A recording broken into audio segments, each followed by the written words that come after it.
You are now tuned into the DFPN, the Dat Feelin Podcast Network. Welcome to the Smoke Pit.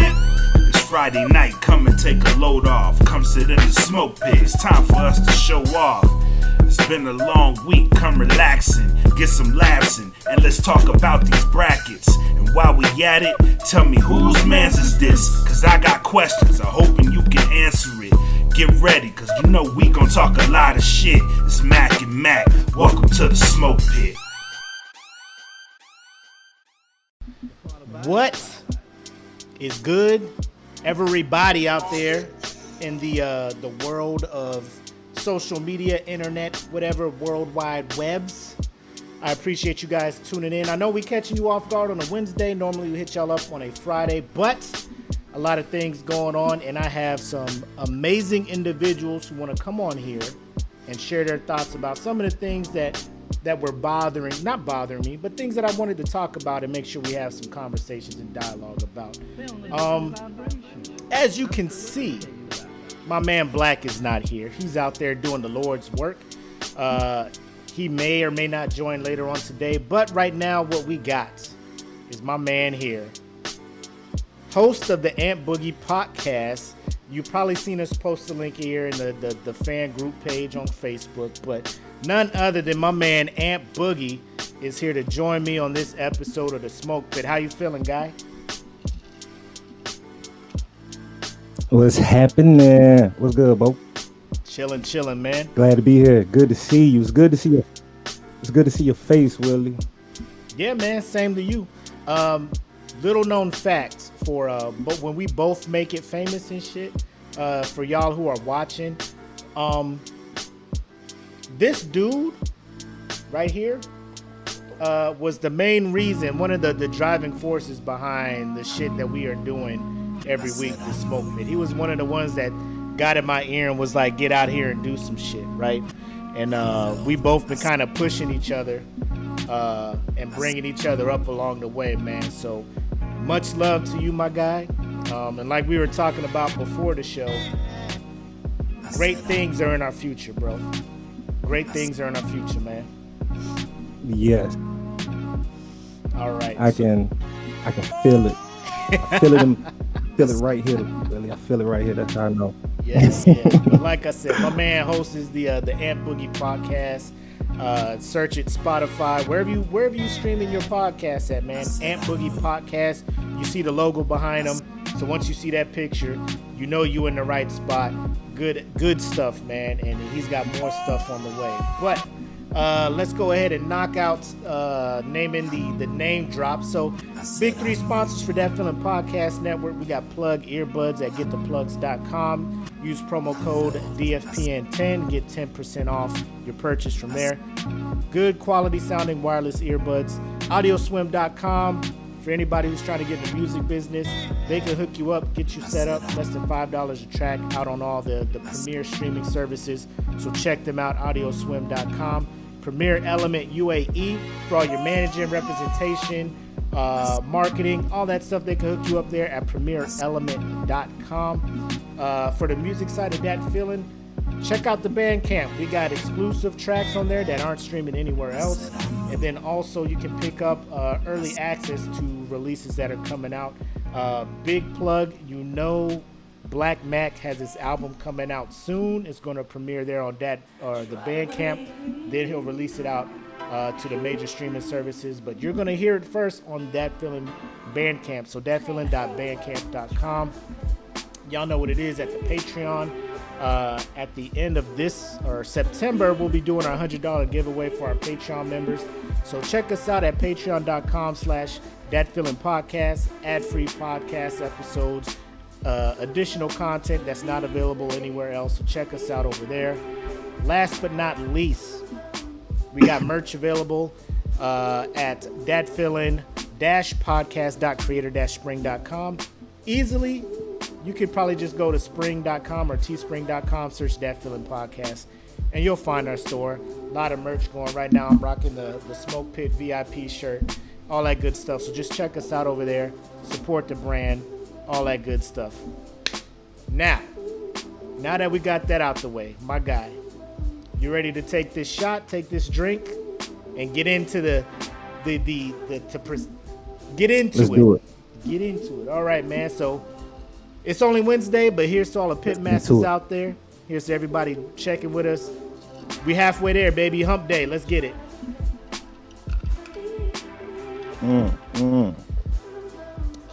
Y'all don't know this man is on Jaeger right now. I don't know how y'all feel about Jaeger, but he on that Jaeger right now. He on that Jaeger. Ugh. I was gonna keep it a secret. I didn't want them to be like Ant weird ass over there drinking Jaeger just straight. I was telling him before the show, man, like in my younger days, like Jaeger was nothing to me. Them Jaeger bombs, bro, was nothing to me. Killing them like a rip it, destroy them, get me going. But then I hit a certain age where I was just like, my heart can't take this shit no more. You know, like my heart can't take this shit no more. But yeah, man. So last week, me and Black, we had a show, and we just wanted a group discussion. And if y'all don't know, my man Ant here is an Air Force veteran, got out, honorable, all that good stuff, man. He did his time. So salute to you. Appreciate your service and everything that you put in and gave to the country. I know. Thank you, sir. You have been watching the Thank news. You have been seeing the goings-ons over there in Afghanistan. And then before I let you talk, we are joined by our other guest host, who is settling in right now, cheesing and everything. She was on the show a couple weeks ago. She helped it. She held it down with your boy.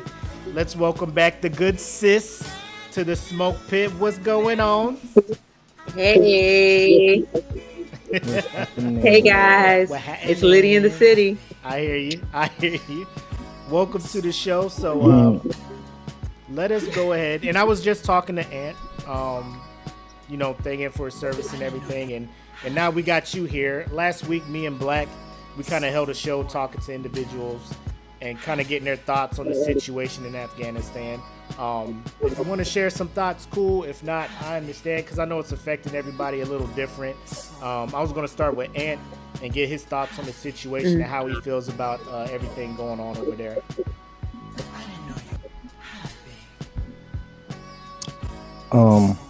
This is my first time, so I want to do this right.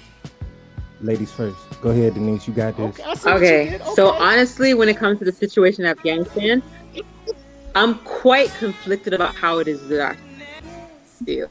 Because on one hand, it's like it's never really our responsibility to stay in there as long as we did, but because we're the world's like superpower or whatever, we really as a country have a real save-a-ho complex, and part of me feels like we kind of overstayed our welcome. But at the same time, part of it was also very necessary, because at the end of the day, I don't feel like Afghanistan ever really truly had any intention on being able to stand up and take care of their own. So is it fair they're keeping this country safe and like doing all of these things? Or at some point, do we hold this country accountable for taking care of their own business? It's very difficult for me, because on one end, like I said, I definitely feel like we should have left a long time ago, but we stayed. Because of how long we opted to stay, it was kind of like one of those things where like, well, there's really no point in leaving now. Just looking at how everything unfolded and just how quickly everything unfolded, I can definitely understand the sentiments of many personnel who feel like, well, what was the point of us being there? The long-term effects, like those who, like the wounded warriors who are injured, and like if we were never there, they probably wouldn't sustain the injuries that they sustained. Something else could have happened in their life, God forbid. Hopefully nothing would have happened in their life, but it's very easy to pinpoint like, well, these injuries that we sustained by being, that wouldn't have happened if I wasn't here. For those who have like those invisible wounds that nobody wants to talk about, like PTSD, people wouldn't be like feeling the way that they feel and like going through the emotions, having the nightmares, having the night terrors, having the flashbacks, everything that they experienced, if they were not there. But at the same time, we did a lot of good in that time period that we were there. And you don't ever want to sit there and look at it like we were there in vain. But it kind of feels like we're in vain. They're in vain, if that makes sense. So for this whole Afghanistan thing at the end of the day, we definitely should have been left, but because we chose to stay as long as we did, it's almost like we should have just stayed. It's heartbreaking, like looking at these news images and you're like seeing all these Afghanis where like they're willing to risk their life to try to escape what's about to happen to them. And like, that's not something that the average American is ever going to have to like deal with. It's not an ordeal that they'll ever partake in, because we have so many different liberties and like we have it way better than a lot of these other countries. But at the same time, it's just like, how long can I be responsible for what's going on in your backyard? So that's just my 2 cents. Go ahead, Ant. Is it my? Oh, okay. My bad. I was stuck a little bit. Sorry. Oh, no, you good. It wasn't you, trust me. It was definitely me. But like I feel like with the Afghanistan thing, everything that's going on over there right now, it's like I feel like it's gonna be one of them things that pass. Right now, it's a hot topic politically because it's really something to talk about. It's a chance to talk shit. You know, both sides. I'm not saying any side taking up for any side of the other. It's a chance for both sides to really, you know, get their words off against each other. I feel like this is one of them things where a year from now, 2 years from now, it'll definitely indeed still be serious, but at the same time, it's not going to be talked about like this. I personally don't think it's a big deal like the news and the social media makes it out to be. Not saying it's a big deal, but the news and social media make it seem like people really care about it a certain type of way. But people really don't care about it. There's people who think they know certain things. Like every time I hear somebody, you those people that's like, you know, man, I went to basic training back in the day, I'd have punched move in the face if you would have got my face. Like those dudes, like, oh, I could have been in the military. No, you couldn't. No, you couldn't. Right. Those are the main people that's putting their 2 cents in on it. You know what I'm saying? Like, it's not, and let me say this. I honestly don't think a lot of people, even a lot of people that's in the military, even we're not close enough to those top decisions just to be like what's really going on. Should we have been gone 10 years ago? We see now that social media is what it is, we see how corrupt, you know, things can be with politicians and things like that, right?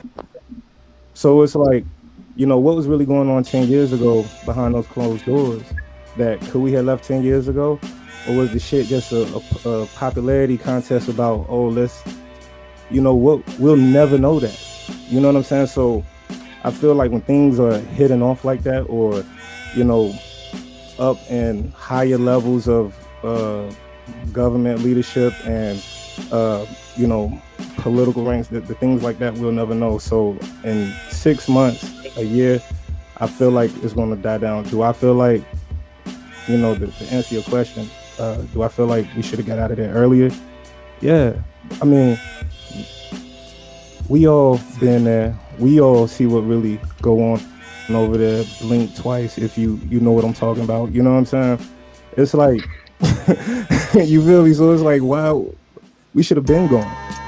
And if we was over there for that long of a time, like either we failed them and not preparing them themselves, but it was still time to go, or they failed themselves not taking the training or whatever serious enough, and they failed themselves. Either way, it's going to be looked at like whose fault was it because of how it went down. But I do feel like it was time to go. Yeah, I mean, at the end of the day, me personally, I'm not torn up about the fact that we are pulling troops out. It's long overdue at the end of the day. And I feel like many people who have a lot to say about this are people who have never been in our shoes, don't know what it's like out there, never like been anywhere near it. It's like the people who, like Ann said, like, oh, if I went through basic training and somebody got in my face, blah, blah, blah, blah. Like, there's a reason why only 1% of us in this country serve. And there's a reason why 99% do not qualify. And that's coming from somebody who was actively in the CAF and somebody who was a recruiter trying to put people in. Like, there's a reason why it was only 1% at the end of the day. It was long overdue. And right now, it definitely is a popularity contest, and it's definitely a blame game. But let's be real. We went through like 4 administrations of this shit.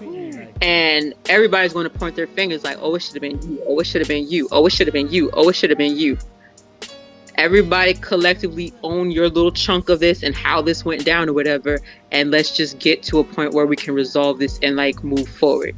It's definitely a hot topic, like Ant said, because I mean, hell, if we're not talking about this, then what are we talking about? COVID, racism, shit that's here to stay. So, I mean, it's something that allows people to have something else to think about other than like what's currently going on. But are people really up in arms the way that they act like they are? That 1% is, but that 99%, nah, they just talking because it's something to do. That's just my opinion. So let me ask y'all both this, and I'll let Ant answer first. Both of you guys, and kind of the consensus when we did this show last week was a lot of people were saying we stayed longer than we should have. Just giving your opinions, when do you think we should have kind of bowed out and pulled troops and pulled chocks and came back home?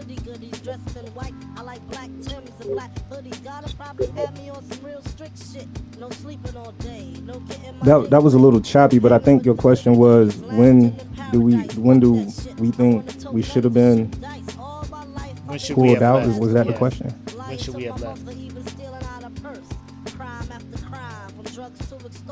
Who knows, Willie? That's my whole thing. Like, do we really know? Okay, how bad was things really at the year 5? Like even us that been in the military, like we know how bad our job was when we were over there at the year 5. We knew what we was responsible for at year 10. We knew what we had to go over there and what our mission was at year 15, year 20. You know that you feel me? Yeah. But I think it's always just been, all right, this is something popular to do right now. You know what I'm saying? So could it have been, you know, should it have been 5 years ago? Should it have been 10 years ago? You know, I feel like we don't know. And I feel like even if like, you know, historians, people that like study war and all of this, like they study the things that happen, they study the reactions, the things that happen, they study when things started, how long it took, how things ended.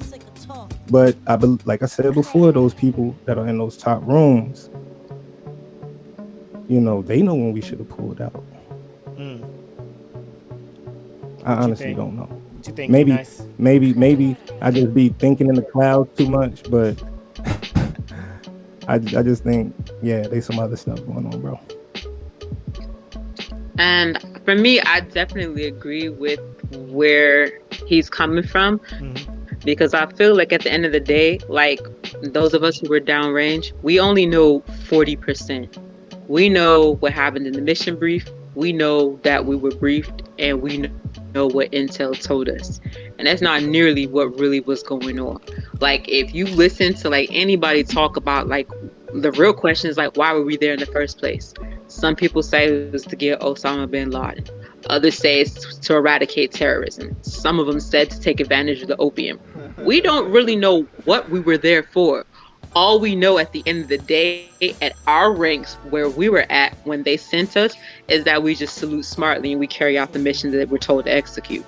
But we don't really know what we're there for. And nobody, in a way, I can honestly say, as messed up as it sounds, it's not like top brass really owes us an explanation. I mean, they do, because it's our lives that are on the line, but do they? I'm sure they don't feel like they owe us an explanation. They're high up there. They don't owe that to us. We're tactical level, operational at best. We're not strategic. So it was never for us to know why we were there in the first place. So it is kind of difficult to say when we should have pulled out, because we don't even really know why we were completely there in the first place. Facts. I agree. We salute smartly and we just do what we're told. Yeah. Facts. But yeah, I mean, it's I not only wanted to ask you guys this, just to get opinions from different people who are serving currently, people who have served, anybody who had any kind of role in the Operation Enduring Freedom or anything supporting that, because it's affecting a lot of people differently. I've seen people super pissed because they've lost good friends, loved ones, family members over there, and the end result is it just goes back to where it was. People mad because we couldn't fix the country. People upset at the country because they're not pulling their weight, and there's so many emotions from so many people that the topic has been brought up to, and I just think it's important that conversation and dialogue about this happens, instead of people holding this stuff in, and people like you guys sharing your opinions and thoughts and probably relating to somebody who's watching or may hear this and be like, I'm not the only one thinking this way. So yeah, I appreciate you guys sharing your thoughts, and then I'll see if you guys have any final words on this before we move on to the next topic.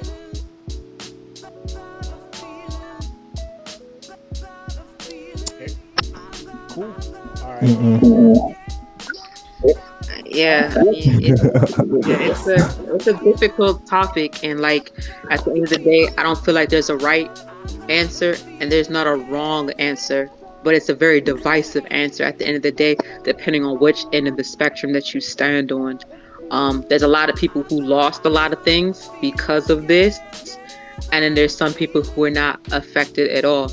And I think only time will tell as the rest of this unfolds within the next couple of weeks and the next couple of months. We'll get a little bit closer to like being able to pinpoint, like, did we make the right move or did we make the wrong move? But ultimately, that wasn't our decision to make. That was top brass, and that was leadership all the way up to the president. And obviously, at the end of the day, they know something that we don't know, and that's what guided them to make this decision, even though they never lived the life that we lived and was never doing what it is that we did. But at the end of the day, we're the ones who are going to be suffering long term, whatever that may look like, whether you have like an injury or you lost somebody, or now like you're mentally messed up and like I don't know. I don't know. It's just at the end of the day, it wasn't our decision to make. Yeah. And so it's hard to speak for other people, especially I don't have the power and I don't have the knowledge that they have. Yep.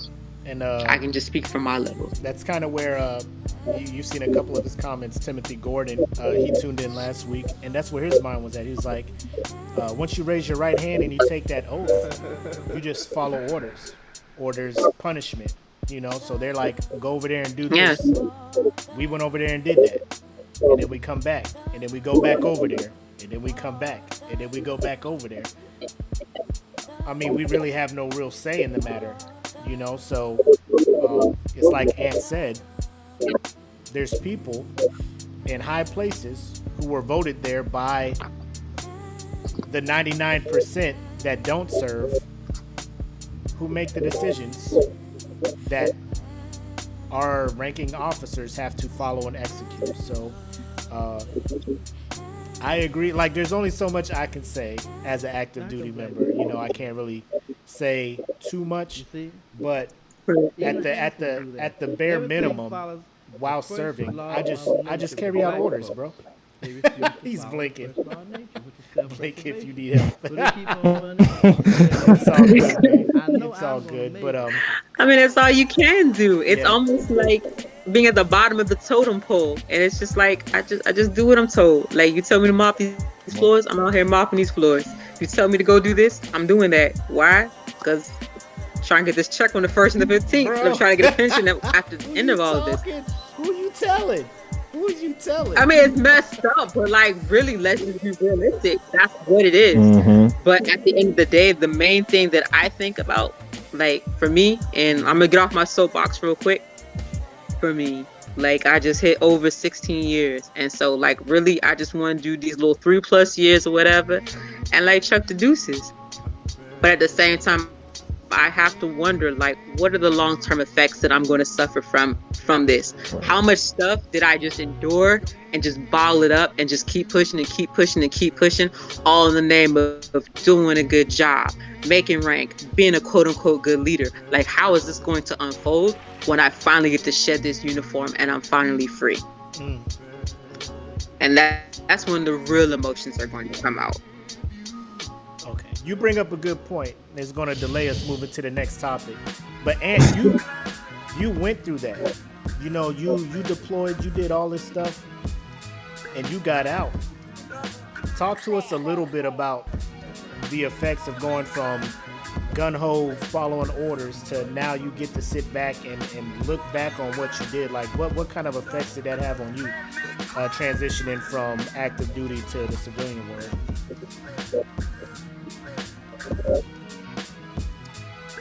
Well, the main thing you realize when you transition to the civilian world is the civilian world moves very differently from, active duty. And when I say that, I mean, like, I'll start from the beginning, right? When I first got out, like, my first job, like, even just working with people, like, I'm like, dang, dude, like, I mean, even though there are some people in the military like this, but, sometimes you work with people on the civilian side and they real live just, don't care. Real quick. It's like, hey, bro, I need to help have the that video kid. playing? Is somebody watching the video playing with the volume up? Because I'm hearing an echo a little bit. No? I don't think so. All right. Yeah, keep going then. Hold on. Can you hear me now? Yeah, I got you, man. Was it? Okay. Maybe it was me. Okay. Shit, Willie, what was we talking about? Your transition life. from active to civilian, yeah. So it's like, right. So it's like, sometimes, like, you'll just work, even working with certain people, you'll be like, dude, I was back here, I need help with it. I'm like, oh man, I ain't going back there because of so-and-so, pissed me off. Like, if you're in the military and it's your man, you're supposed to help him do something. Even if your supervisor piss you off, if that's your homeboy, he, like, you can count on your bro, your sis, not to leave you hanging. That's not always the case in the civilian world. And getting closer to the question that you were saying with with the deployment, everything that going on, like, let's go ahead and tiptoe around the elephant in the room. My way out of the military was very fragile, but very fortunate. And not only with the deployments, there was some other stuff that I don't think was fair, but that's another topic for another day. You know what I'm saying? And even with that stuff, the deployments, being away from family, I think it was Pascal, he said, all of man's problems even other stuff that went on in the military that some people know about, you know what I'm saying, that I had to deal with the entire time I was in the military, pretty much from start to finish, like just background stuff that people don't know about, having to constantly talk to people about that, and still telling them, like, hey, I want to go on this deployment. Like, think about this. Imagine the military putting you in a position where you have to go, you want to go on this deployment to this dangerous place just so you can have some extra money for a situation that the military put you in. Like, you get what I'm saying? So it's like, even with all of that stuff, and then you still, want to go on these deployments. There's people there's a lot of people in the military that want to go to these dangerous places just to make, extra money or whatever. And it's not only the deployments. Like, look at the different stuff you have to go through. Like, even when, like, Willie, you know that when you out process, it's gonna be some shit, right? Mm-hmm. Like, this. Mm-hmm. Like, I gotta get TMO, I gotta go get this paperwork signed. I know this dude ain't gonna sign it like he said he was gonna sign it. I got 3 days to get this signed, and this is about to happen. Like, the whole process of just going to another base in the military is stressful, especially when you got family. You know what I'm saying? When you trying to load the kids up, all that, like, even the stuff like that. You know what I mean? So I think, and don't get me wrong, I'm not saying that, of course, the military was all bad. I'm not even saying that the military doesn't take care of me now, because they do. You know what I mean? But there was a price to pay for that at the end of the day. And a lot of people are not hip to, like, that price that we ultimately pay.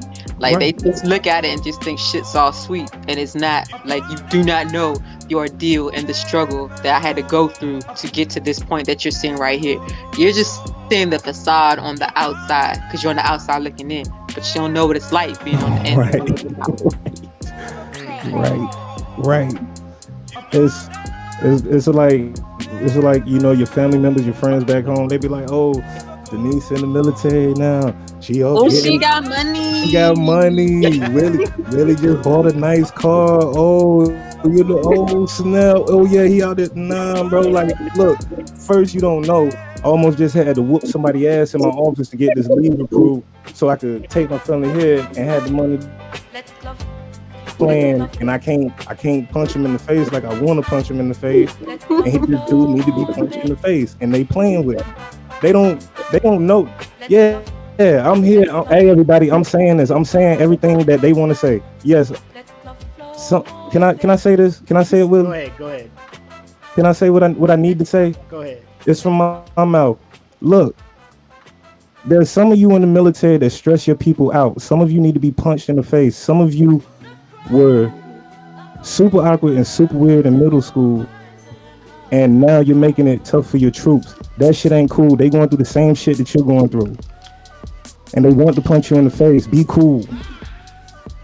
Signed, every active duty person in the military, they got to deal with a douchebag. Hashtag message. Thank you. Yo, yeah, I mean, and that's a cosign from one senior NCO. Some people get in there and they forget that they're human and they dealing with other humans. Yeah. They just start looking at them as as their rank and not a whole person with feelings and things and life issues and stressors and So I think, and I mean it took long enough, but I mean now with these diversity and integration and all this other stuff that the Air Force and military as a whole is focused on now, they're pushing all these programs and resources for people to take time and get to know their people and to give them the help they need. But in actuality, you just sit through the training and then you just go back to doing what you've been doing because the mission needs to get done. And that's just what I've been seeing here at Luke. They're out here just checking the box. Yeah, they sit through the training and then, because out here at Luke,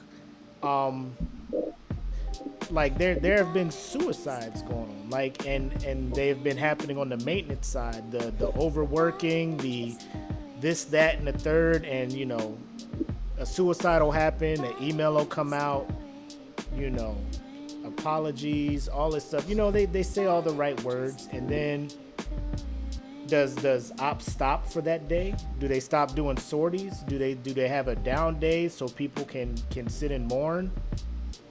Nope. Planes taking off right outside of the building.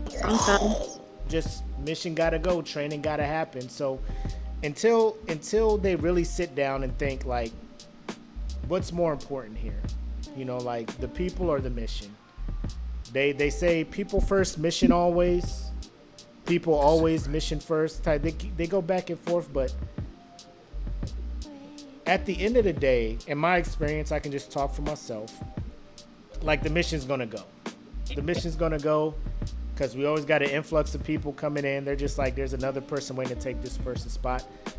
Not saying that they don't feel bad about the individual that passed, but it's one of those things where you're just like, at what point do we just sit down and be like, why have there been 4 suicides in the last year?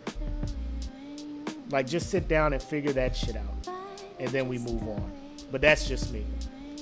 So if y'all got nothing else, The reason why is go because ahead. at the end of the day, I feel like people.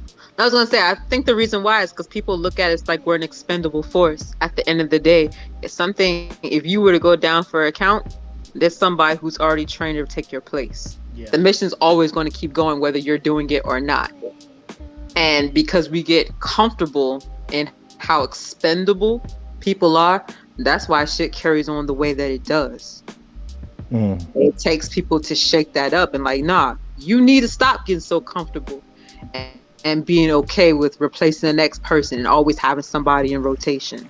Like, these are real people that we're dealing with at the end of the day. And I think that's part of the reason why like people struggle, like especially whether they stay in for 20, 30, or they get out at 4 or they get out at 6.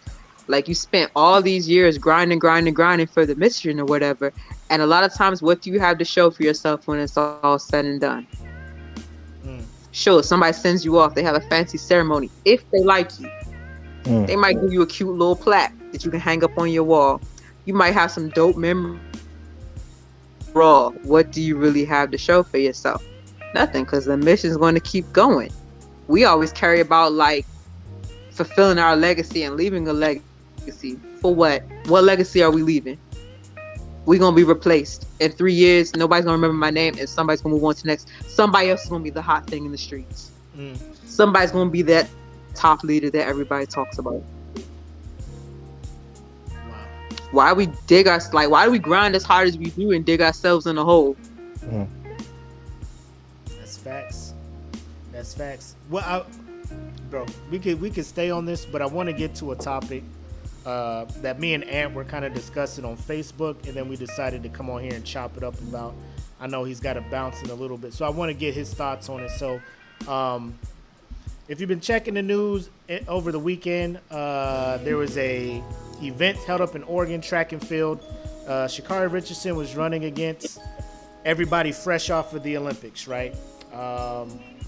If you don't remember, we had a show about Sha'Carri when she got kind of kicked off or suspended from track and field representing the United States over in Tokyo based on having marijuana, being popped for marijuana in the drug test. So her first event back from that, she ran.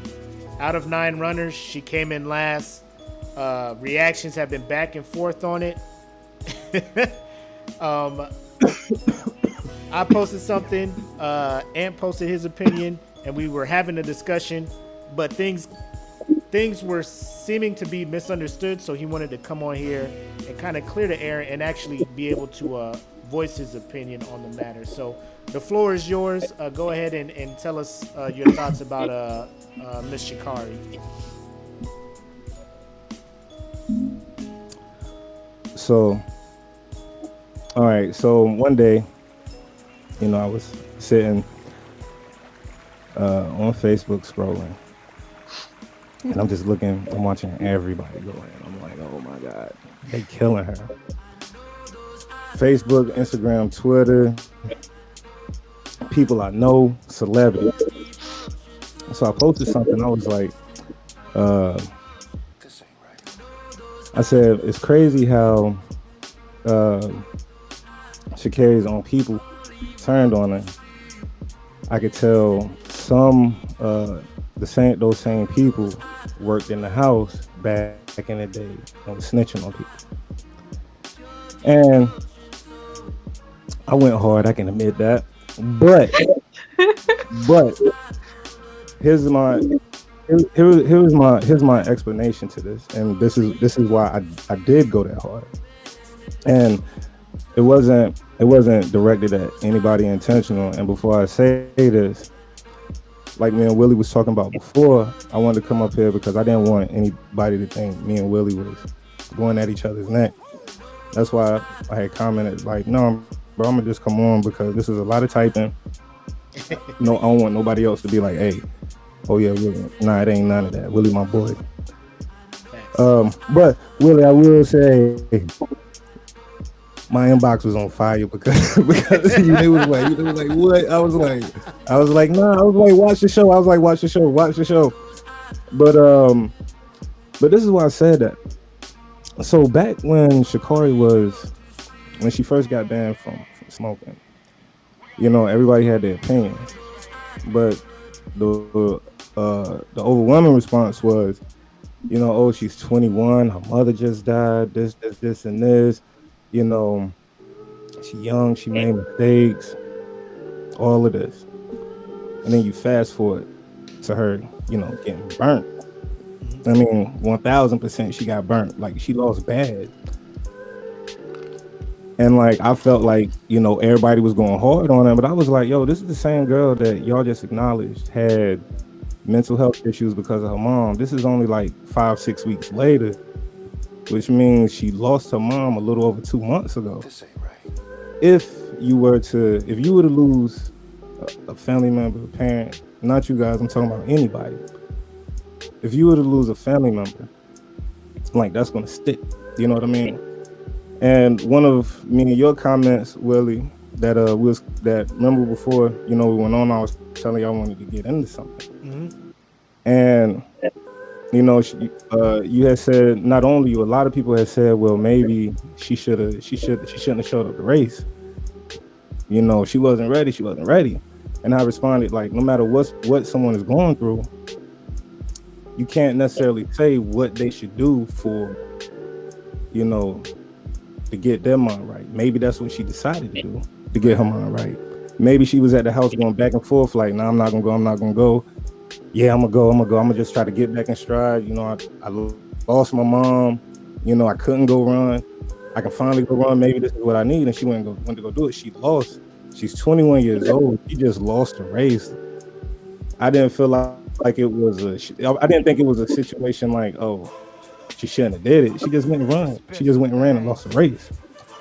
And going back to what we was talking about before, when it was like, you know, I could tell, like, yeah, both of us gonna be destined for great things and all of this.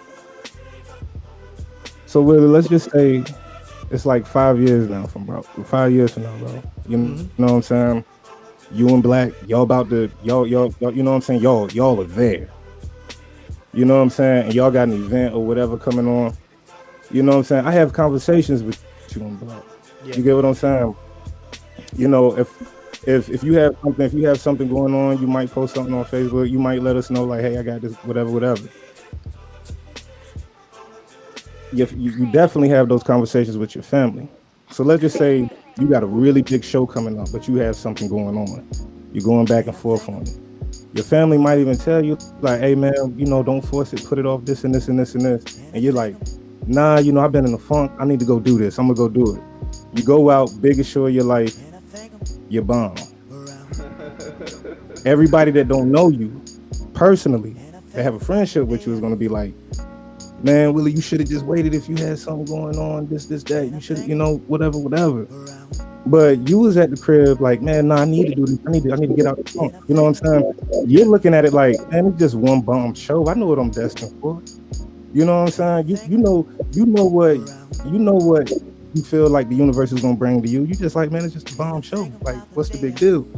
But what we do, and when I was making my comment, especially us Black folks, I think we're super critical of our own. We ride with them real quick. But this was just a couple weeks ago. You know that girl Mama died. Not you, I'm talking about everybody in the world. Y'all know that girl Mama died. Why y'all gonna ride on her like that? And then, you know, she went on television and she said what she said. It wasn't professional. But she's just 21, right?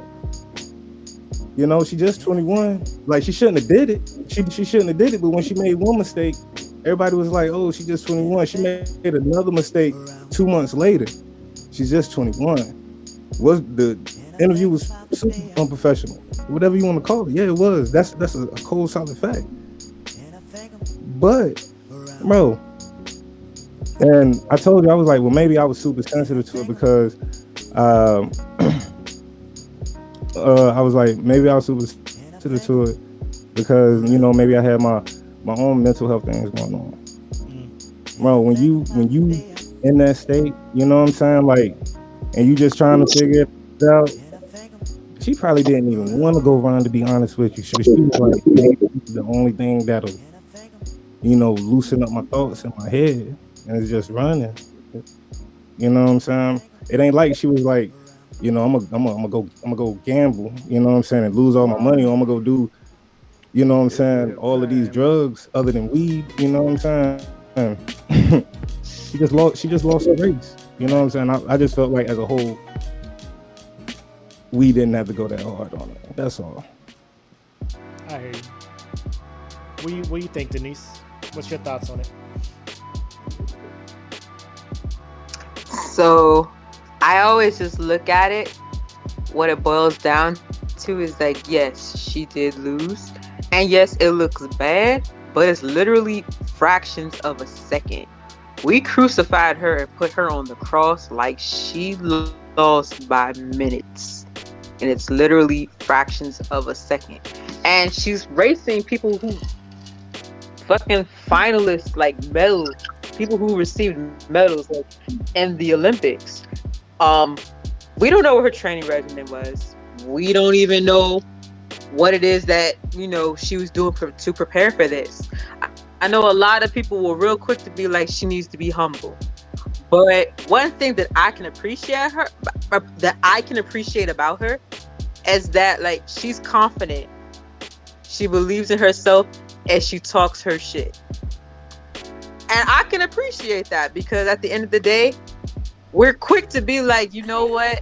You need to believe in yourself. You need to believe in your dreams. So we can't in the same breath knock somebody for doing the same thing. And if somebody falls, it's not our job to kick them down further down into the hole.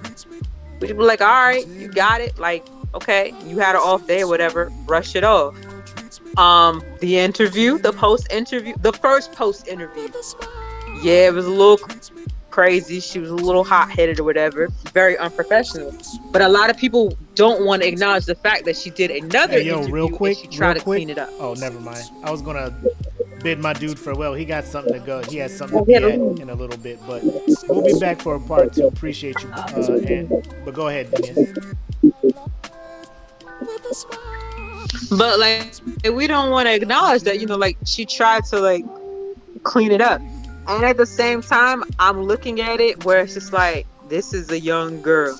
I don't want to disrespect her and call her a kid because she's a grown woman. Not as grown as I am, but she's an adult. She's legally an adult at the end of the day. And I just think back to, like, when I was 21, was I hot-headed? Did I make mistakes? And did I look for forgiveness? And did I need people to believe in me so I could push forward and be great? And at the end of the day, I just don't feel like she needed everybody and their mother, like, turning on her and, like, oh, you need a slice of humble pie. Like, yeah, you could be a little bit more humble, sis, but at the same time, she needs more support with everything that she's going on and somebody to believe in her so she can truly unlock her potential and her greatness. That's just my opinion, though. Okay. So I'll just say this. When she won the trials and she was destined to head to the Olympics and be the next best female U.S. sprinter, and she got popped for marijuana and everybody was like, boo, it's just weed, let her race. I'm a big component of, you knew the rules, you knew this was not allowed, because you've been running track for as long as I can remember. You've been running track, Sha'Carri. So you knew what the rules was. You broke them. This happened. So you can't run. She came on, I think it was Good Morning America or the Today Show. owned up to her mistake. Was like, I'm gonna be better, I'm gonna do better, all this stuff. She told everybody the reason why she did what she did. So I mean, no harm, no foul at that point. You made a mistake, you own up to it, move on. That's kind of how we are in the military now. How I think everybody should be in life. Allow people to make mistakes and recover from them. Cool. So now this race comes about, and when she first got, you know, they were like, boom, she can't go to the Olympics. Everybody was just like, that's foul. I'm just like, low-key, if she ended up going to the Olympics, she probably was not going to win anyway, based on the times of the people who are going to be in the Olympics. I.e., these women from Jamaica are not to be played with. Like, yeah, you won the U.S. trials. That's cool. Team Jamaica is not a game. Yes, you won the U.S. trials. Beautiful thing. But in Jamaica, the time you won the trials with is like their playtime. You know what I'm saying? Like when they ain't serious running. Because these women are legit. The Olympics happened. She's not there. Of course, you know, the ladies from Jamaica destroy the sprint events. They are not to be played with. So here comes this event. Right. And the 3 women from Jamaica placed 1, 2, 3. I agree. Like, and my disclaimer was, do I think I could have ran that as fast as Sha'Carri? No. Sha'Carri would dust me. Y'all talk about fractions of a second. Right. I would have finished that race in probably like 15 seconds. I would have been like 5-6 seconds behind Sha'Carri in that race on a good day. Right. On a good day. So I'm not saying I'm faster than her. She is a fine-tuned athlete, right, and is prepped for this. My only problem was, like, if she did not give a post-race interview, I would have been 100% in her corner. Like, you know, this is where you at. You coming back from a very traumatic incident, losing your mom. Get your mind right and come back. The post-race interview is where I was just like, Sha'Carri, like, pull that back a bit. Pull it back a bit. Like, I don't want to tell you how to live your life, but when you wanna establish your reputation as the Floyd Mayweather of the race, like, I'm gonna just talk my shit. I'm the fastest. This, that, and the third. Nobody can see me. And 8 people saw you, and you came in 9th out of 9 people. You know what I'm saying? Like, What's so horrible when what's you say the it boxer? like that? What's the boxer who was just always chirping and was just taking Adrian Broner? Like, he was trying to be the next Floyd Mayweather. I'm this, I'm that. Can't nobody see me. Pacquiao knocked this man out. Was serving this dude, and at the end of the fight, he's like, "Y'all know I won that fight. Y'all can't tell me nothing. Y'all did." Like, it makes you look foolish. I mean, yes, there's a difference between confidence and cockiness. And when you're an athlete, a pro athlete, you have to have some cockiness. Like, you have LeBron James out here. Yes. He's believing in himself. I'm the GOAT.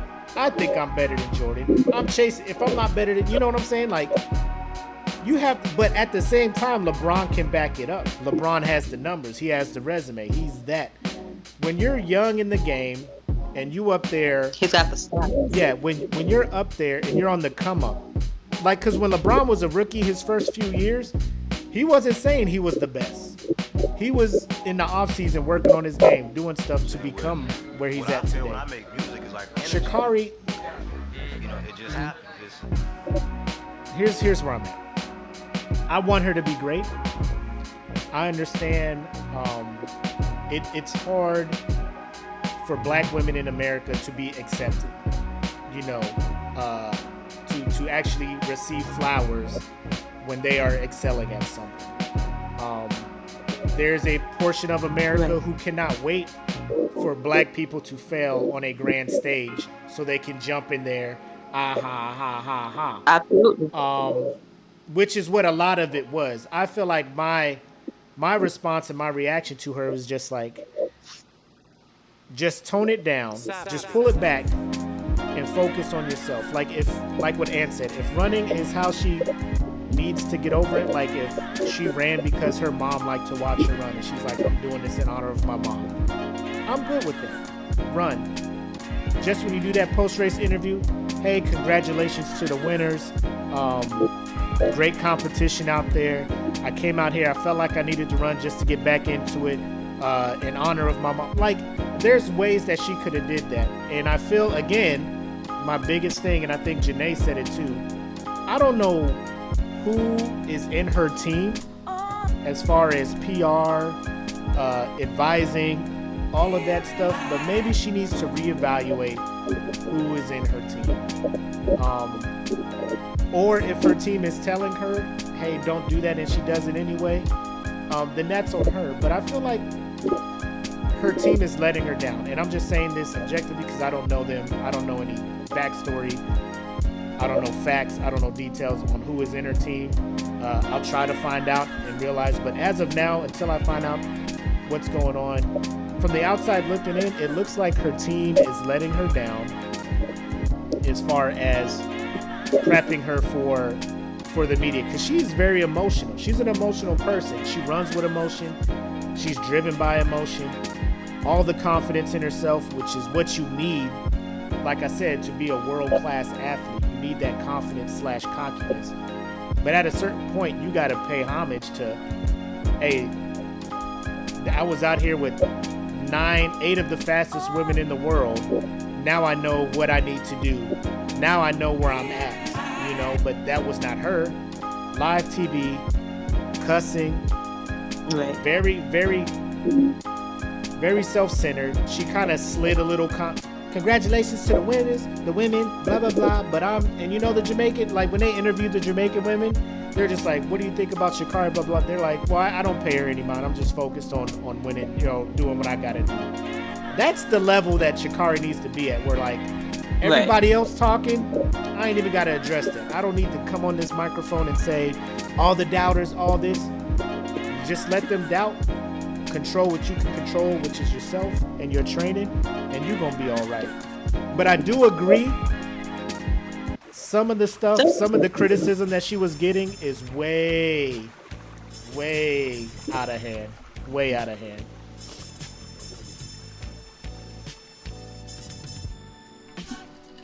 I do feel like a lot of people were out of pocket with the critiques that they provided.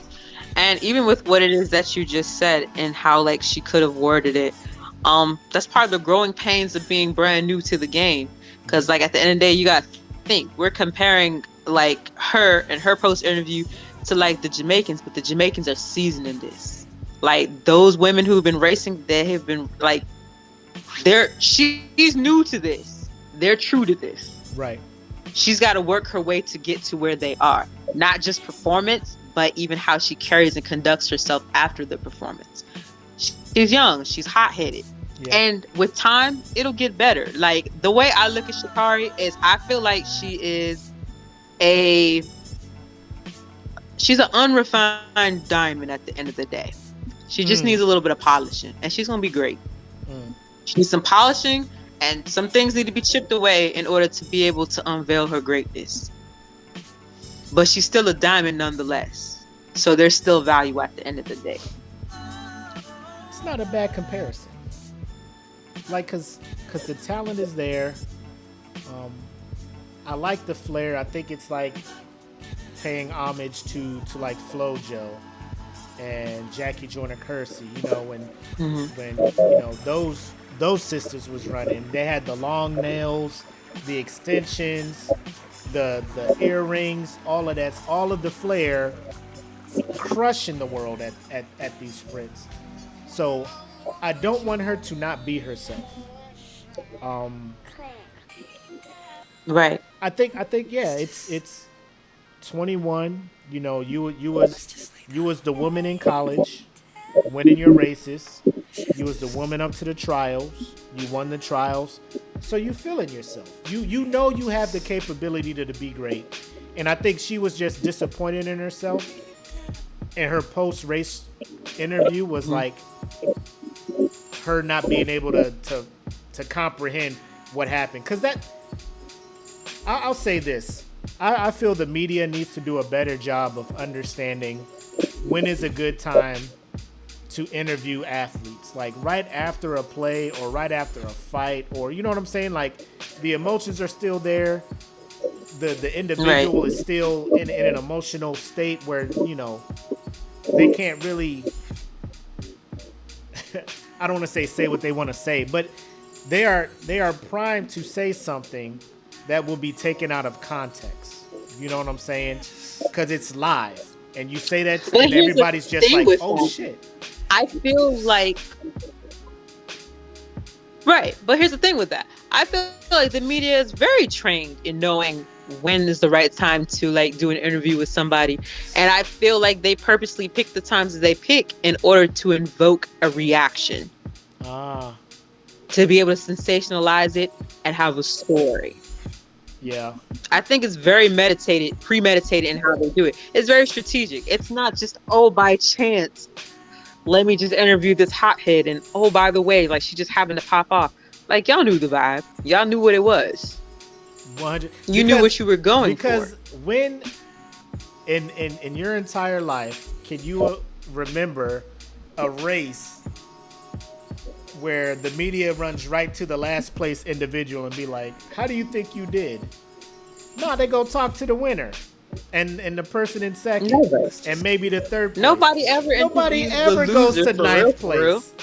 Hey, yo, so you came in last. Tell us how you feel. Like, what do you think that person is going to say? They just knew, hey, everybody is about Sha'Carri. There's a lot of people against her. She came in last. Let's see what she got to say about it. And she gave them what they wanted, I feel. That's exactly what the media wanted to see. They capitalized on her weakness. And in a way, I don't want to go as far as saying like they exploited it per se, but like they knew how she was liable to react. Right. And so like there's responsibility on both ends.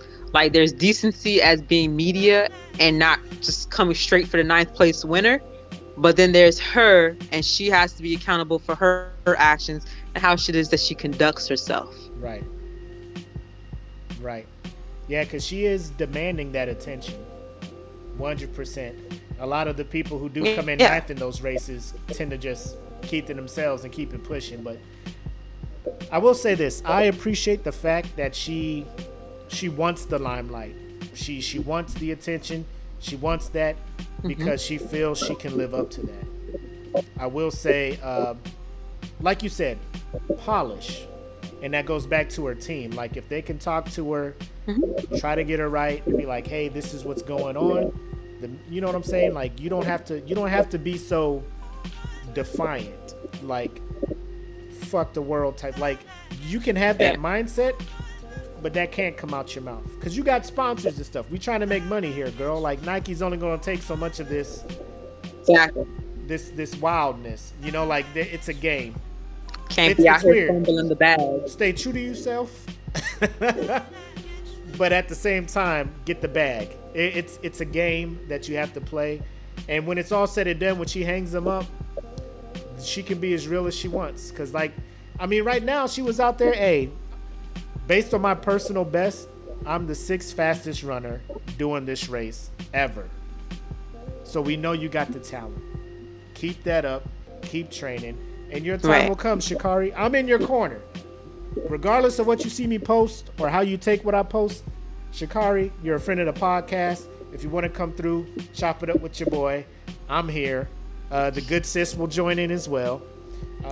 So running down our list of friends of the podcast, we have Jonathan Lindale, Kirk, a.k.a. The Baby, and Sha'Carri Richardson, who is also a friend of the podcast now. So go ahead. And if y'all know her, go ahead and share the link so she can jump in here and join the conversation. But you ready to talk about some fun shit? You ready to talk about some fun shit? Because anybody I love fun shit who has social media has to be aware of this new trend going around. Oh my gosh. Called the Crate Challenge. I'm gonna let the good sis weigh in on this first, because she has a way with words that I don't. So, Denise, you've been seeing this, and you've been seeing the majority of the participants of the crate challenge. You've seen a majority of the locations that the challenge is taking place in. What do you have to say about this this new craze? Mm-hmm.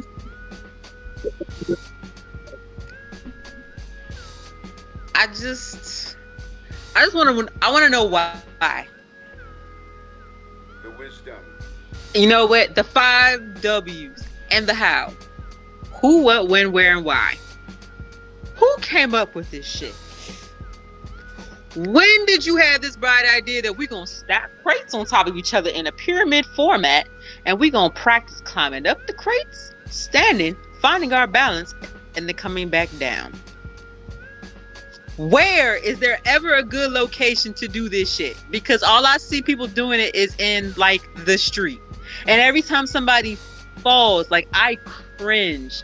Like I feel like my bones are snap, cracking, and popping. And I'm only 35. But I'm just like, I feel like a secondhand, it's not even secondhand embarrassment. Like it's secondhand embarrassment, but it's a secondhand injury every time somebody tumbles and falls. And like I'm conflicted because I don't know if it's like these very small, thin, rail-like people. Like I feel like their bones are cracking. But then when I see like these round, obtuse people decide that they want to climb crates, and it's just like, you know better. No, you know. Who told your big ass to get up there? And it's like y'all need to be stacking these crates like 1 or 2. Like y'all be going the distance. Like, oh, I want to stack this shit 7 high. Why? Like, do you not know there's height up? Each crate is probably like 12 to 14 inches tall. And then you just want to keep stacking and stacking and stacking. And then your big ass want to keep climbing up to the top. And then the shit get to wobbling. And then you have the nerve to be like hitting that little Kim move and shit like this. Why? You know your big ass about to tumble.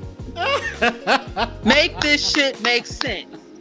And like for those who are successful, like how much money are you winning from being successful at this challenge? And for you old ass people, why are you letting these young TikTok kids trick you into doing dumb shit? They trying to finesse you out your damn insurance money. You don't know a scam when you see one.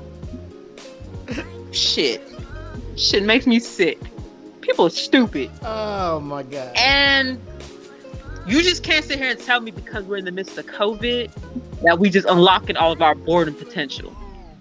Because never in all of my 35 years did I ever think, you know what? Let me stack some crates. And then let me climb up the crates. And let me see if I can balance. And let me see if I'm not going to fall. And every time they hit the ground, like they hit the ground hard as shit. And then they try to play it off like they ain't hurt. You know you hurt. Half these people you hurt.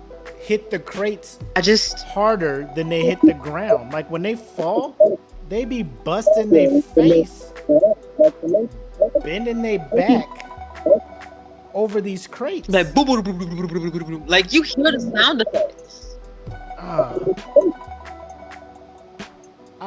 And I feel like the very thin ones, like maybe they're the ones who are in the most pain because like maybe the bigger people, like they have cushion. So when they fall, the cushion breaks their fall. I don't know. I think it hurt the same. It hurt the same because you see, bro, there was But the fact that grown ass adults are doing this. There was this one where they had an old dude who was wearing a hospital gown do this challenge. He fell on his neck and did not move. I thought this man died. Like the video stopped. I'm trying to look up stuff. I'm just like, see, did y'all get this man discharged from whatever hospital he was in, assisted living facility, and told him to climb up these crates? Right. There was another one I saw. Like y'all out here on the biggest hey, Grandpa, live a little. I've seen to do it. Gets to the top.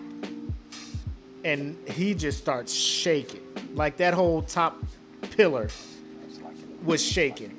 And I was just like, he knows. Out there At that point, he knows he fucked up. But it's too late. It's too late that you can't, hey guys, come get me down. Like, you stuck up there. The only way down is down. Make your move. And he tried the crates move, and he busted his face on the fucking concrete. That's another point. Why y'all just don't set this shit up on a safe surface so if people were to fall, death is not an option. They be on the straight concrete with this shit. And they be like, well, it's the most level and stable surface. Like, that's the other thing that I don't get. I can't. Like, y'all pick legit roads. Like, not that I feel like the grass is that much better, but like straight up concrete, you want to pick that. Because I guess, it's a level playing field per se. Sure, whatever. But like, y'all are real stupid with this. Like, if you was just going like 3 crates high, then maybe I would entertain your reindeer games. Not saying that I would do it or whatever, but like, I would not suffer secondhand cringing, embarrassment, injuries every time y'all fall. But the fact that y'all really be out here trying to stack them like 7, 8 crates high. And then again, like, a lot of them are doing it for money, but like, how much money are you doing this for? How bored are you? Are they running bands? Like, make this make sense. Now, if it's for like 50 mil, maybe I'd be tip drilling on some damn crates too. But I highly doubt that you're doing it for that much money. You're probably doing it for like $50 at best. Clout. And a Happy Meal. I think most of these cats doing it just for clout. Crackheads are doing it for that shit crack about to be on rocks. TikTok. That shit finna go viral. They just probably like for clout and just to go viral. Hood famous. They want to be hood famous. Clout is a hell of a drug. Tell me about it. You getting no money from it. Clout is a hell of a drug. You just gonna go viral and be like, I'm viral. That's my video got this many views, this many likes. That's cool. Nothing from it. Nothing from it. I just think you willing to damn near kill yourself to go viral. Like, here's me as a black man. I understand. Black people, we make culture. We make what's popular. We start some shit, it gets picked up and copied. I have yet to see white people do the crate challenge. I don't know. Maybe I'm not finding the right videos. Every video I see of this, it's us. It's us doing this challenge. And I don't know how I feel about it. I feel a type of way about it. It's confusing. Like, I want to tell us to do better. But I know we don't listen. So they're going to keep doing it until it's not popular no more. That's just my thoughts on it. I'm concerned because motherfuckers is ending up in the ER. Like, the ERs ain't already busy with all the COVID shit. So now we got motherfuckers going in there with internal bleeding, fractures. What happened to you? Crate challenge. Fill this form out. Go over there. It just sounds so stupid. Talk about it. Right. Like, how does that... Who's your insurance with? Come on. Nobody, because they in the hood. They ain't got no insurance. Crate like, imagine challenge. the triage nurse taking this in, and they're like, you did what? So let me get this straight. Let me run this back. So you were climbing, you stacked crates up. And then you thought that it was a good idea to climb up said crates. And you want your insurance to cover this. Why? You didn't think this through when you decided to do this? This sounded like a good idea. And then the individuals who do have insurance. It's about like one of the dummies. Do you think their insurance is like picking up the bill for this shit? Hell no. In fact, I feel like the insurance is probably using these dumbass videos they're making against them in order to validate why they do not need to be able to be responsible for this. Like, this is self-sustained, dumbass. Like, this wasn't no accident. Nobody had a gun to your head and said climb these crates or else. You definitely did this on your own. Be like, oh shit, man. Like this is how I know that I'm old. Like when they give you Because that this shit is form, just stupid. and it'd be like reason for injury, cause of injury.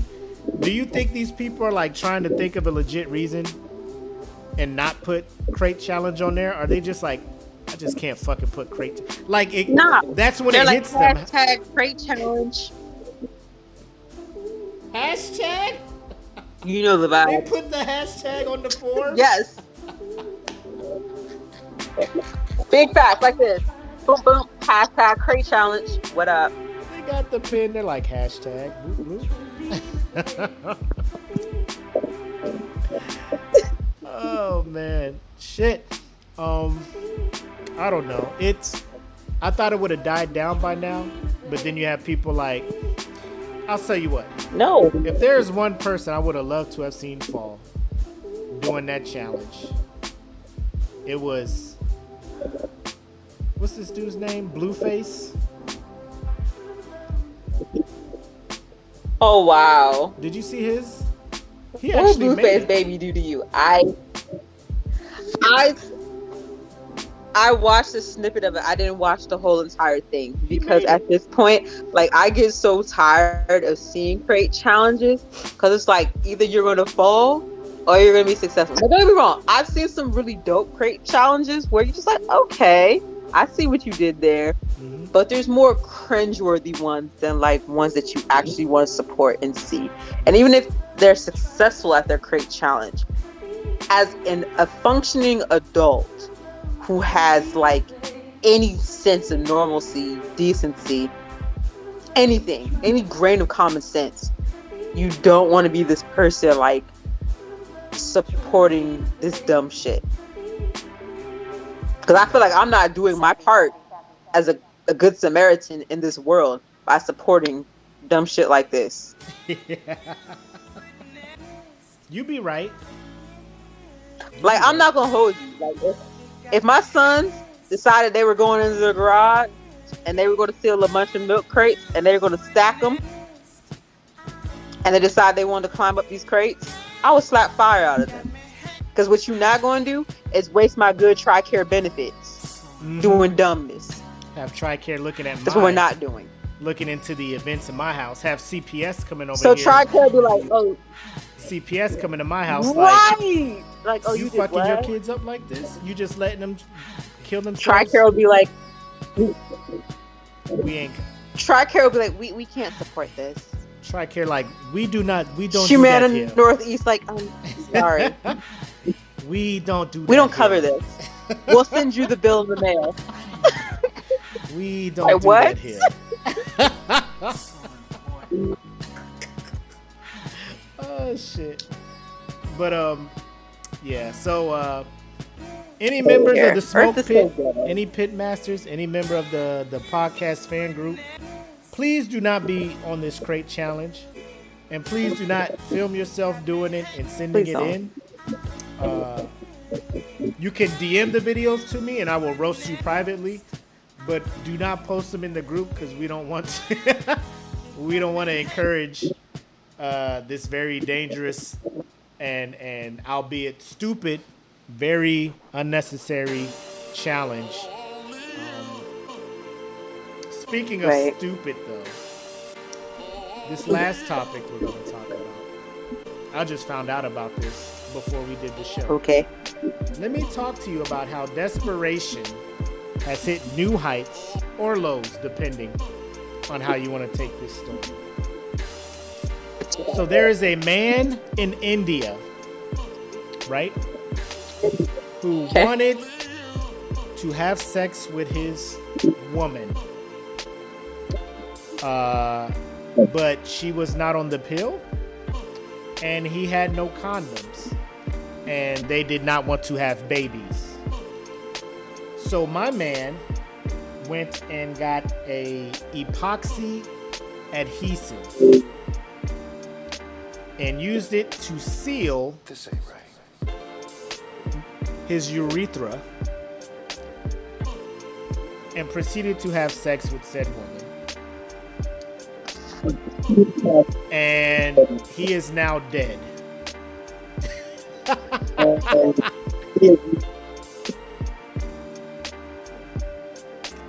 Wait, I'm sorry. He's what? He is not here anymore. His life is over. He died. I know you're like, He died. really? That's evil. Stop laughing. A man has lost his life. Let me read. Wait, the story. no, like Let I me- just let me I read have the so story. many Let me read the How story. did he die? Okay. Okay. All right, where we at? Okay, here we go. So, using a strong epoxy adhesive to seal his private parts to ensure protection during intercourse may have complicated a youth's health condition leading to his death, said senior police officers probing the mysterious death of 25-year-old Salman Mirza, a resident of the Fatehwadi area in India. Several witnesses said that Mirza, along with his former fiance, I like how they say former because he's dead, right? Both of whom were addicted to drugs, had gone to a hotel in Juhapura. There, they applied an epoxy adhesive on his private parts as they were not carrying any protection. The two had reportedly gone to the hotel with another woman. Uh-oh. Where'd she go? You just bounced out the whole... You just bounced out the conversation? Hold It on. says I was backstage. Hold on. Sorry. So the two had reportedly gone to the hotel with another woman in the hotel on June 22nd. We checked the CCTV footage and found Mirza and his girlfriend entering the hotel. He was found unconscious the next day. Okay. Then they took him home and he died shortly after.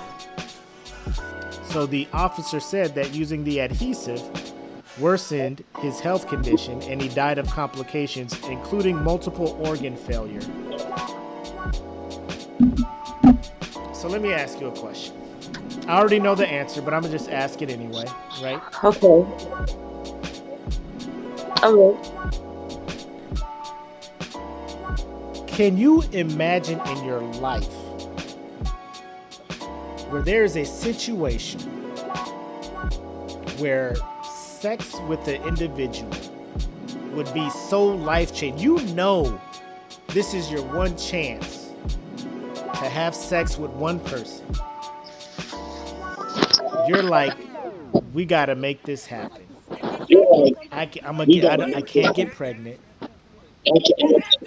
I'm not on the pill. You ain't got no condoms.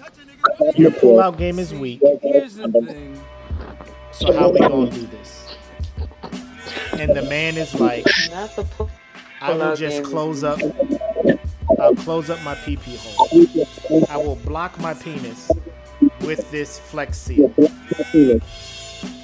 It works on the, like, this man made a boat out of Flex Seal on the commercial and no water came through it. So this is just as good as a condom, if not better. Right. Good sis. Okay. What is going on here? Yes. What is going on here? First of all, to answer your question, no. I could never imagine having life-changing sex that would lead me down this particular rabbit hole. No, not at all. But I have so many questions. But the number one question is, how the fuck did you have an epoxy sealant, but you didn't have a condom in a hotel room? Where'd you find this shit at? And why? Like, what? What? We're sealing up the pee-pee. Like, you could have stuffed tissue up that bitch. But a sealant? A sealant. Where did you find a fucking sealant from? Oh my god. Like, who randomly has that in a hotel? Like, oh, let me reach into my cargo pocket. I got some epoxy sealant right here, whatever. Seal it on up and we can have a good old time. You got that, but you ain't got condoms. Not a Now- Ziploc bag. Nothing. A grocery bag. A fucking shower cap. You're in a hotel. But epoxy sealant. That's what we doing. Not all hotels come with the shower cap. You know what I'm saying? Like That is so left field. the article But said you're more likely to find a the shower article cap than said a that epoxy sealant in a tube. the sealant was probably something that they used to enhance the effects of whatever drugs they were on. So maybe they were like huffing that shit and then doing whatever, I don't know. But they was like, I got this Flex Seal. Remember how I used to If I seal this up, nothing's gonna leak out. We can just raw dog this shit. And I'm just like, nothing in his mind was just like, you know, you're gonna need to like pee or something like afterwards. Like one, does it just stay there?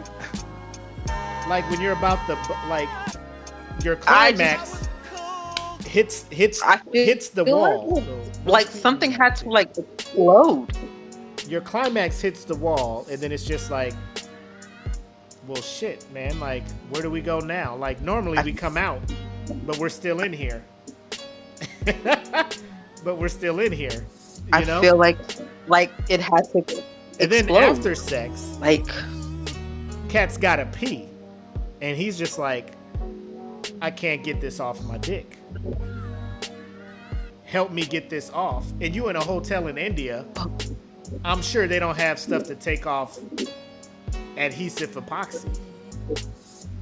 So now you just pass out because your body's just like, well, fuck it. And then they take you home. Like, I'm not even going to do a hypothetical. there's so much wrong with this. There's so much wrong with it. But sex. And the fact that you were like, what, the kid was like 25? 25. 25. Died. Like, and here's So me as well. He was a Gen Zer. Looking at the woman, I think she was a big factor and could have saved his life by just saying, I don't want that in me. That I don't want chemical. that in me. Whatever that is. That I don't want that on me. chemical. Whatever that is. I don't want that on me. Why didn't he just pull out? Pull-out game is weak. We established that. Why didn't they just like Pull-out game is weak. We established that. But like, could have just been like, quick pause before we get to popping in these streets. Let me go down to the front desk to like the marketplace, because like every hotel has like a little market, and I'm gonna buy a box of condoms. And if not the market, let me go next door to like their version of CVS or whatever the fuck, because it's not like this CVS in the middle of nowhere.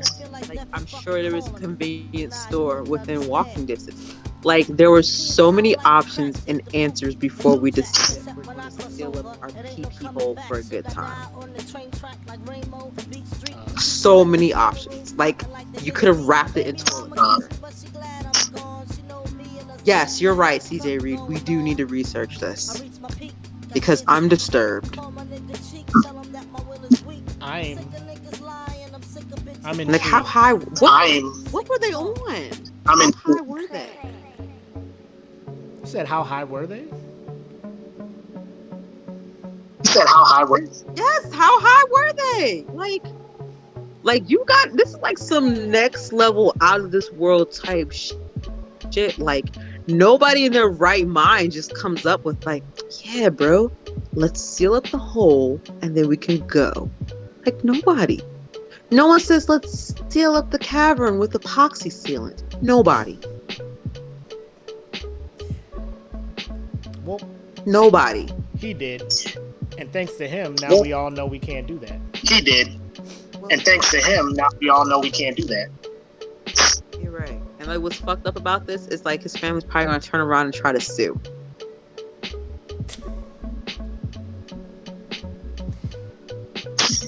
They better not. What? It's true. They probably will. They better not. They'll try to monetize and profit off of this situation. They're totally going to sue. And like, what should be common sense: do not apply epoxy sealant to your penis hole. They'll sue. They're definitely going to sue. So where did you go? Tragic. It's a whole tragedy out here in these streets. Hold on. Where'd my cam go? Where'd my cam go? There we go. I'm back. Hello? Oh, he's back. There we go. I'm back. Okay, I was gonna say. It's real awkward in here just talking to yourself. Are you hearing an echo or not? 'Cause I'm hearing a super. But they're definitely Are you hearing an echo or not? no echo. 'Cause I'm hearing a Okay, maybe it's just. I hear nothing. It's just me then. It's Okay, maybe it's well, yeah, I just felt like sharing that with y'all. I had to read it. I had to imagine the site. I had to read it. So I wanted you guys I to had do to this. imagine the site. So I wanted you guys to do that. You're welcome. Nah, bro, I'm good. You could have saved You're the welcome. story. Like, that's the story time that we didn't need. Like, at all. A couple people say they're getting an echo. A couple people I say don't know how they're to getting fix that. it. I don't know how to fix it. It's the first time it's happened. First time it's happened. Either way. We're near the end of the podcast anyway. I'll fix it in post. We're near the end of the It's all good. podcast anyway. True. The mic's off. So here we are, final shots and thoughts. Once again, thanks for joining the show. Good sis, coming through again in the clutch. You got anything you want to say to our viewers or listeners? Anything like that?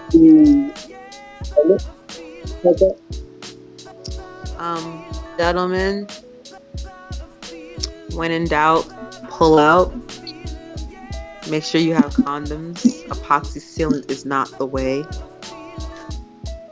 That's all I have for you. Oh, and like, just say no to the crate challenge. There's no money that's going to be worth risking your life. Man. I second everything she said.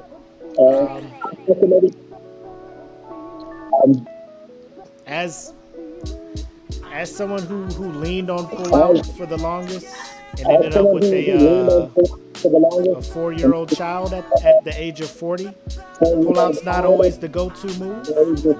But I will say I am still alive though. So take that information and do what you will with it.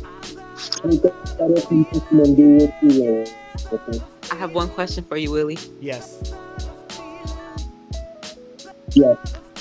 As a black man in America, do you feel bold enough to go into a bathroom, turn off the light, and say Candyman's name in the mirror? No. No.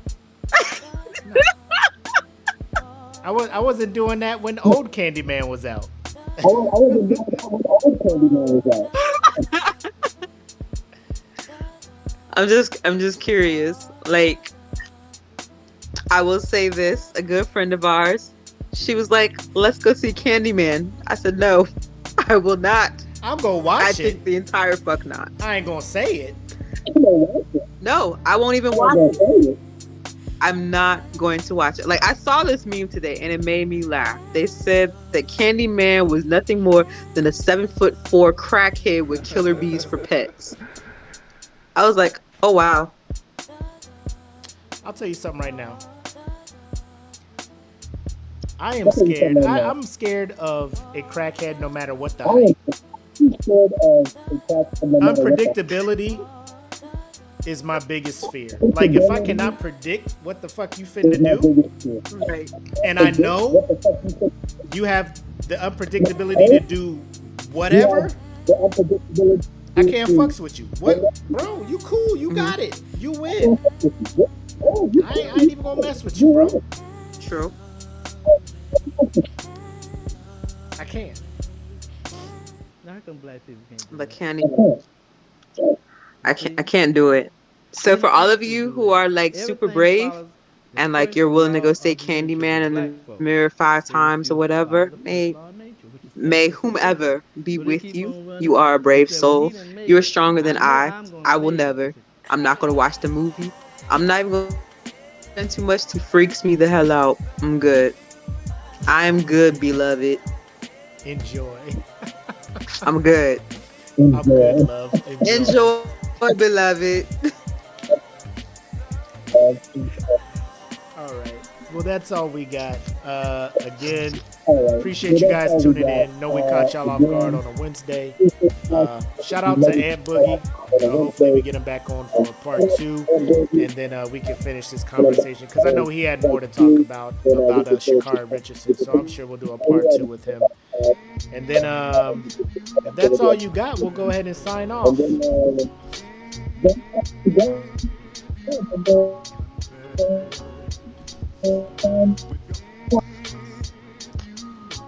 This echo is fucking with me. I hate it. Either way, well, she left. It's all good. Oh, look. Now I'm not echoing. Echo, echo. Echo, echo. No echo at all. Anyway, thanks to the good sis for tuning in. Thanks to AntBoogie for tuning in. My boy jumped in here. He talking about he just got home. We may do it after hours. I don't know. I gotta eat. We may do something a bit later for y'all. Depending on when he's ready and settled down and stuff, he'll probably hit me up. We may dabble and give y'all a little after hours and let my man give his thoughts on the situations and stuff. But until then, I am the homie Mac, aka your boy, with his nice blue light reduction glasses, trying to save my vision. What's left of it, I guess. Thanks for tuning in to episode 53 of The Smoke Pit. Y'all have been great. We'll check in with y'all next week. Be easy. Peace. Welcome to the Smoke Pit. It's Friday night, come and take a load off. Come sit in the smoke pit. It's time for us to show off. It's been a long week, come relaxing, get some laughs in, and let's talk about these brackets. And while we at it, tell me whose man's is this? Cause I got questions, I'm hoping you can answer it.